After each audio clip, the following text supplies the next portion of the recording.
खामगाव मतदारसंघाच्या सर्वांगीण विकासासाठी महत्त्वपूर्ण ठरणाऱ्या 2365 कोटी रुपयांच्या विविध विकास कामांचं लोकार्पण आणि भूमिपूजन सोहळा मोठ्या उत्साहात संपन्न झाला आणि या कार्यक्रमाला महाराष्ट्र राज्याचे उपमुख्यमंत्री देवेंद्र फडणवीस यांनी उपस्थिती लावून स्वतःच्या हस्ते या प्रकल्पांचे उद्घाटन केले। या कार्यक्रमाच्या माध्यमातून खामगाव मतदारसंघात मोठ्या प्रमाणावर विकासाच्या नवीन संधी निर्माण होत आहेत।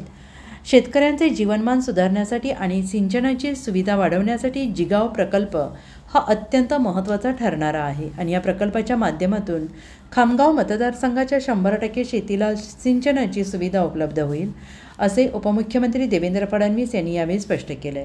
यावेळी झालेल्या कार्यकर्ता संवादाला मोठ्या प्रमाणात कार्यकर्त्यांची गर्दी दिसून आली होती।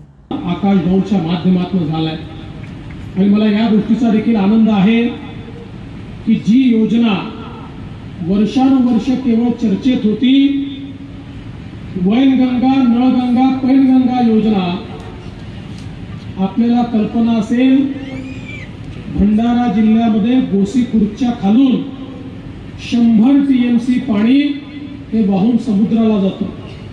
वर्षानुवर्ष मागणी व्हायची की हे पाणी विदर्भाच्या दुष्काळी भागामध्ये आलं पाहिजे। ज्यावेळेस मुख्यमंत्री म्हणून काम करण्याची संधी मिळाली त्यावेळी आपण याच्यावर काम केलं आणि 2019 मध्ये याला आपल्या जल आराखड्यामध्ये समाविष्ट करून त्या संदर्भात पाणी उपलब्धतेचा GR काढला। मध्यंतरी 2.5 वर्षे कसं सरकार होतं की ज्या सरकारमध्ये विदर्भातली सगळी कामं थांबवायची, महाराष्ट्रातली सगळी कामं थांबवायची हा एकमेव मंत्र होता। परंतु पुन्हा एकदा आपल्या सर्वांच्या आशीर्वादाने माननीय शिंदे साहेबांच्या नेतृत्वात महायुतीचं सरकार आलं आणि पुन्हा या पाटबंधारे विभागाची जबाबदारी माझ्याकडे आली आणि ज्याचा उल्लेख माननीय प्रतापरावांनी केला। तेही याचा पाठपुरावा करायचे, संजीवभाऊ पाठपुरावा करायचे, आकाशभाऊ पाठपुरावा करायचे। आपण हा प्रकल्प 90,000 कोटीचा प्रकल्प 550 किलोमीटर नदी ही थेट भंडारा जिल्ह्याच्या खालून बुलढाणा जिल्ह्यापर्यंत आम्ही आणणार आहोत। अशा प्रकारचा भारतातला एक महत्त्वाचा प्रकल्प 90,000 कोटी रुपयाचा प्रकल्प, या प्रकल्पाला मान्यता देऊन त्याचं टेंडर आम्ही काढलं। पुढच्या काळामध्ये आमदार साहेब तुम्हाला एक आता नवीन पदवी मिळाली आहे, पाणीदार आमदार म्हणून उपमुख्यमंत्री देवेंद्र फडणवीस यांनी तुम्हाला ही पदवी दिली, काय म्हणाल? निश्चित कोणतंही काम करत असताना आपण जीव लावून काम करतो आणि आपल्या वरिष्ठांनी जेव्हा कौतुकाची थाप दिली तेव्हा निश्चित खूप आनंद होत असतो। पण हा आनंद तेव्हाच होईल की ज्या दिवशी हे काम पूर्ण होईल आणि सर्व शेतकऱ्यांच्या बांधावर हे पाणी पोहोचेल आणि संरक्षित शेती आणि इरिगेटेड शेती जेव्हा शेतकरी करायला लागेल तेव्हा निश्चित हा आनंद अजून द्विगुणित होईल। जिगाव प्रकल्पातून किती गावांना खामगाव तालुक्यात पाणी मिळू शकते? सध्या जवळजवळ 30 ते 32 गावांमध्ये 32,000 एकर जमिनीला ह्या पहिल्या टप्प्यात लाभ होणार आहे।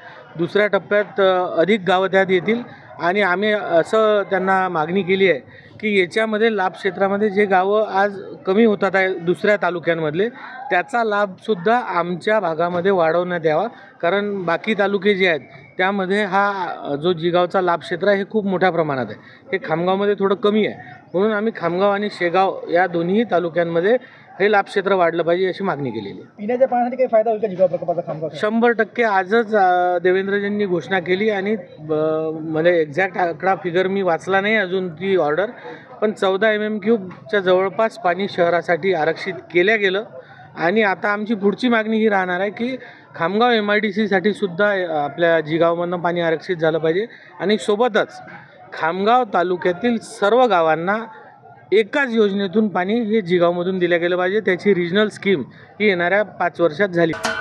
महाराष्ट्राचे सर्वमान्य दैनिक समर्थ गावकरी अहमदनगर, पुणे, नाशिक, जळगाव, धुळे, नंदुरबार, सोलापूर, कोल्हापूर, सांगली, सातारा, मुंबई, ठाणे, पालघर, रत्नागिरी, रायगड, सिंधुदुर्ग, नांदेड, उस्मानाबाद, बीड, औरंगाबाद, नागपूर, गडचिरोली, भंडारा, गोंदिया, अकोला, यवतमाळ, बुलढाणा येथून एकाच वेळी प्रसिद्ध होणारे एकमेव दैनिक, सर्वसामान्य जनतेचे खुले व्यासपीठ।